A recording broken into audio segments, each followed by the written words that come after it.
They mailed me a $50,000 fine for parking my own truck on my own land. I laughed until I read the letter twice. The HOA board president signed it herself. She had no idea that letter would end up in front of a courtroom held up by my lawyer next to my original deed. This might be your last chance to subscribe to HOA Breakpoints before you miss the next story. Because if you think this was crazy, you haven't seen what's coming next. Hit subscribe now before the next homeowner discovers just how far an HOA can go. My name doesn't matter for this story. What matters is 5 acres of land I bought with cash, free and clear, no mortgage, no HOA disclosure at closing or so I thought. I built a workshop on that land. I parked my equipment trailer beside it. I ran a small side business restoring old trucks, the kind of thing that made my neighbors wave when they drove by. For 3 years, nobody said a word. Then a new HOA board took over the community association that technically bordered my property line, an association I never remembered joining, never remembered paying, and never remembered signing anything for. That's the part I want you to remember. Hold on to that detail, because it's going to matter a lot more later than it does right now. It started small. A letter in my mailbox, official looking, embossed with a logo I didn't recognize. It said my unauthorized commercial vehicle storage violated HOA bylaws, Section 4, subsection C. I read it standing in my driveway, genuinely confused, because I wasn't in an HOA. Or so I believed. I called the number on the letter. A woman named Denise answered, cheerful in that customer service way that makes you more nervous, not less. She said my property was part of the Ridgeline Overlay District annexed into the association 11 years earlier before I even bought the land. I asked her to send proof. She said she would.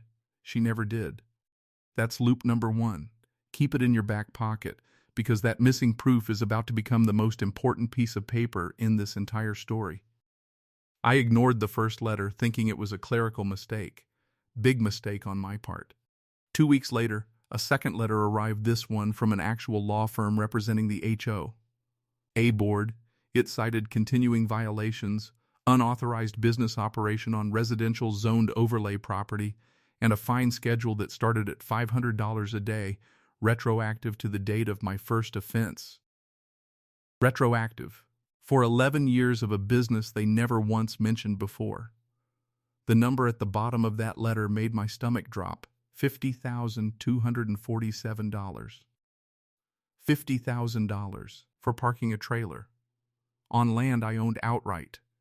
In an association I never remembered agreeing to join.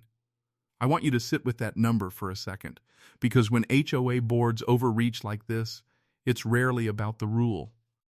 It's about control. And someone on that board wanted control over land that was never theirs to control.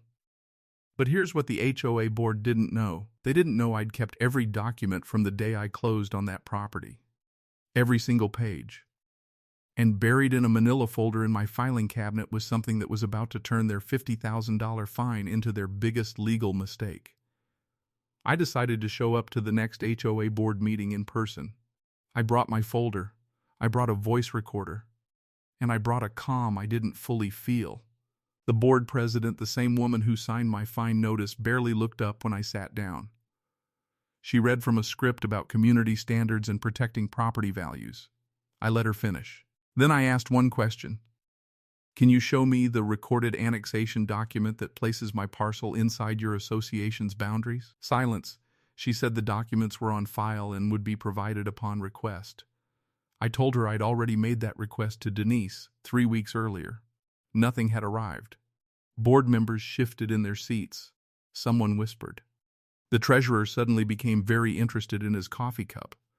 I left that meeting with no answers, but with something more valuable I now knew for certain.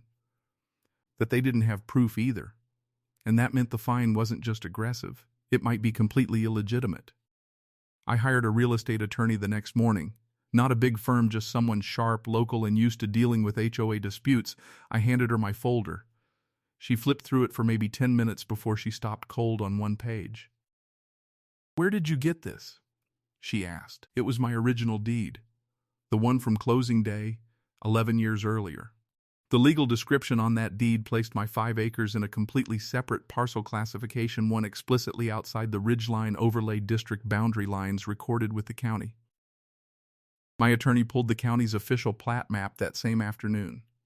She laid it side by side with the HOA, his boundary map, the one attached to their own governing documents. They didn't match. Not by a little. By a lot. My land had never not for one single day legally sat inside their jurisdiction. The HOA had been sending compliance letters, threatening fines, and now demanding $50,000 from a homeowner they had zero legal authority over. My attorney smiled and said the sentence I'll remember for the rest of my life: they find the wrong deed. We sent a formal response letter attaching the deed, the plat map, and a demand that the HOA immediately rescind the fine in writing or face a countersuit for harassment, wrongful lien filing, and legal fees. The change in tone was instant. Denise, the same cheerful voice from that first call, now sounded like she was reading from an entirely different script, apologetic, rushed, eager to resolve this quickly. Within 9 days, I received a certified letter withdrawing the fine in full. No admission of wrongdoing, of course. HOA boards rarely admit that. But the $50,000 evaporated the moment my deed hit their lawyer's desk. Remember that missing proof Denise promised to send, back at the very beginning? It never existed. Remember the boundary map the board president waved around at the meeting? It was wrong the entire time, maybe by mistake, maybe not. Either way, my 5 acres remain exactly what they always were. Mine. No dues.